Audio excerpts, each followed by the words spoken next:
programnya. Selanjutnya kita akan roll untuk artikel Rocky Gerung diduga hina presiden. Akademisi ingatkan kritik harus kedepankan adab. Nah, bagaimana Anda melihat sosok-sosok yang vokal seperti Rocky Gerung ini? Nabi pernah ditanya, ya Rasulullah, untuk apa kau diutus kamu ke bumi? Liutammimal makarimal akhlak, memperbaiki akhlak. Jadi mengeritik orang itu ada etikanya. Contoh, ketika sholat berjamaah. Itu sudah bermasyarakat, itu contoh sholat berjamaah. Itu rule, contoh berkehidupan bernegara ada dalam masjid ketika kita sholat berjamaah. Nah, jadi imam misalnya, dia salah. Mestinya dia ruku, tapi dia langsung sujud. Gimana ngingatkan? Bukan ditendang patah, imam salah kok. Ditunjuk kepalanya, enggak. Tapi apa? Ketika dia dikoreksi, kita ucapkan apa? Subhanallah. Maha suci Allah. Kenapa? Lupa adalah penyakitnya manusia. Hidayah datang dari Allah. Maka diingatkan. Cara mengingatkannya bukan didorong. Bukan juga kata, salah kau imam, batal sholatmu. Tapi bagaimana menegurnya? Subhanallah, Maha suci Allah. Jadi mengeritik itu ada adab. Termasuk dengan pemilihan diksi dan kata-kata yang tentu Memilih saja diksi. itu cerminan ya. Jadi cerminan. Jadi apalagi kita orang Indonesia yang sangat menjunjung tinggi tata krama.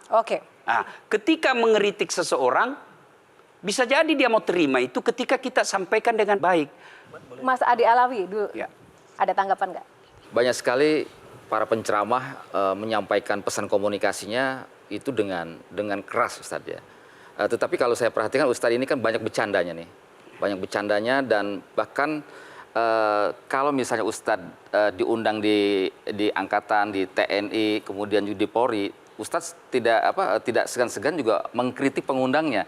Ini kan juga sebuah anomali sebenarnya.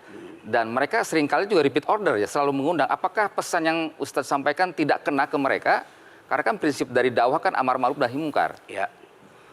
Jadi dai itu hanya berkewajiban menyampaikan, bukan memberi hidayah. Hidayah datang dari Allah. Saya sampaikan, saya kritik, saya sampaikan apa. Tapi kalau dia tidak mau itu hak Allah. Jangankan saat latif, kurang apa afdolnya doa para nabi. Nabi Nuh, anaknya sendiri melawan. Kalau bukan hidayah datang dari Allah, tidak mungkin. Jadi kita hanya menyampaikan dakwah, ajak. Nah, mengerti itu boleh. Dan dakwah memang tempatnya amar ma'ruf nahi mungkar, tapi harus ada adab.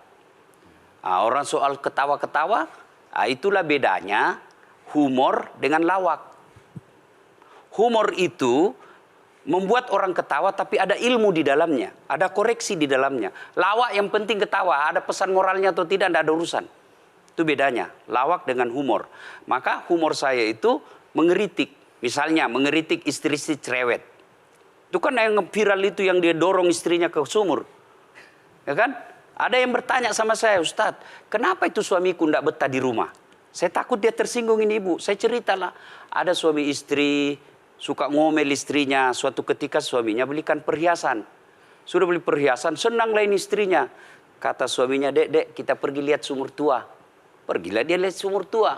Begitu sampai sumur tua, dia bilang sama suaminya ngomong, kau lihat ada ndak airnya itu sumur? Ada bang, dalam ndak? Ndak, paling sampai di lutut, dalam hati suaminya aman. Begitu dekat-dekat, dia dorong istrinya masuk di sumur. Krak, jatuh. Begitu masuk jatuh, wih, suaminya di atas, ngomel aja kau ndak, ku dengar juga, ngomel kau begitu. Begitu 1 jam kemudian, tiba-tiba ada makhluk dari dalam sumur itu, hitam tinggi besar, keluar. Wih, kata suaminya, siapa kamu? Saya jin penunggu di sini. Saya sudah 400 tahun di dalam sumur ini tenang-tenang. Ada perempuan ngomel aja kerjanya di dalam. Lebih saya lari. Bayangkan jin aja sudah 400 tahun.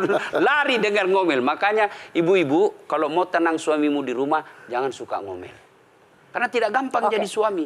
Nah, itu pesan moralnya masuk. Aulia gimana? Aulia dulu.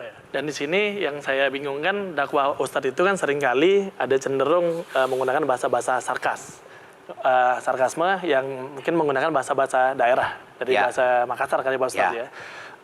Di sini Ustadz pun ada beberapa video di depan aparat kepolisian Apakah Ustadz tidak ada ketakutan dianggap pencemaran nama baik?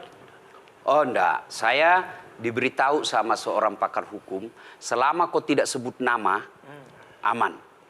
Kalau kau sebut nama, itu sudah ada unsur pidana di dalamnya. Oh, gitu. Kenapa saya menggunakan bahasa daerah? Saya tidak usah menyebut salah satu stasiun TV. Saya diajak, sudah deal, kita punya kontrak. Tapi dia bilang, tidak boleh menggunakan bahasa-bahasa daerah. Saya agak tersinggung.